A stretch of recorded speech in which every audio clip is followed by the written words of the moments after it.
Hello बच्चों, कैसे हैं आप लोग। मुझे उम्मीद होगा आप लोग बहुत अच्छे से होंगे। इसी आशा के साथ में हम लोग क्लास 10th का त्रिकोणमिति का एक्सरसाइज 8.2 का क्वेश्चन संख्या पहला का पांचवा लेकर आए हैं। इसमें हम लोग पढ़ेंगे बच्चों, सबसे पहले क्वेश्चन पढ़ेंगे 5 cos स्क्वायर 60। इसका मतलब ये आपको दिया हुआ है 5 तो 5 लिख ही देंगे। इसके बाद जो है से cos 60 का मान बताना है। cos 60 मतलब कितना होता है, जितना 37 का वैल्यू होता है तो 37 का वैल्यू कितना होता है 1/2, उतना ही cos 60 का भी मान होता है, यानी 1/2 1/2 का होल स्क्वायर लिखेंगे बच्चों। क्यों? क्योंकि यहाँ cos का स्क्वायर दिया हुआ था, प्लस है तो प्लस 4 है तो 4, फिर यहाँ क्रॉस का सिंबल लगाएंगे बच्चे, गुणा का सिंबल लगाएंगे। शेक 30, शेक 30 का मतलब क्या हुआ, जैसे कोस 30 का ही है, कोस 30 का उल्टा किया हुआ है, तो कोस 30 और साइन 60 का मान सेम होता है।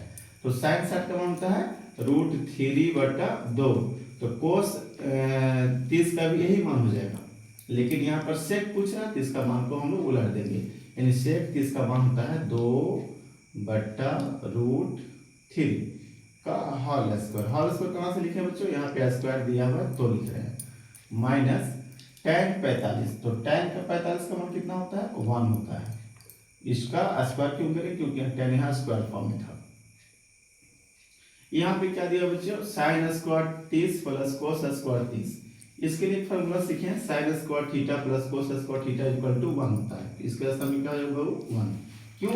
क्योंकि हम लोग सीखे हैं क्योंकि sine square theta plus cos square theta equal to 1 होता है। यहाँ पे लिखा हुआ है sine square 30 plus cos square 30, दोनों जब थीटा के मान सेम है, इसका वैल्यू कितना हो जाएगा 1 हो जाएगा। इसके लिए हम लोग 1 ले लिए।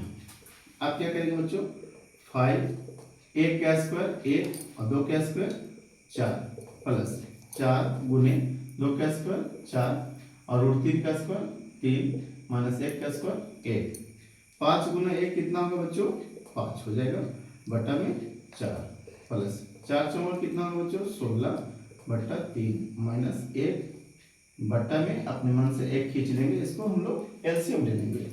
तो बच्चे 4 3 और 1 का एलसीएम कितना होता है बाबू लोग, तो 4 3 और 1 का 4 3 12 हो जाएगा। ठीक है, अब 4 की पावर में 12 आता है, कितना होता है 4 3 12 3 और में, तो 3 से हम गुणा कर देंगे, 3 5 15 प्लस 3 की पावर में 12 कितना होता है बच्चों 3 चौके 12, तो 4 से हम गुणा कर देंगे 16 चौके 64 माइनस 1 की पावर में 12 कितना आता है बच्चों, तो 12 गुने, तो 12 गुने 1 12। अब जो प्लस में पार्ट्स में है उसको जोड़ेंगे, 4 और 5 9, 6 और 1 7 माइनस 12 बटा 12। अब देखेंगे बच्चों यहाँ पर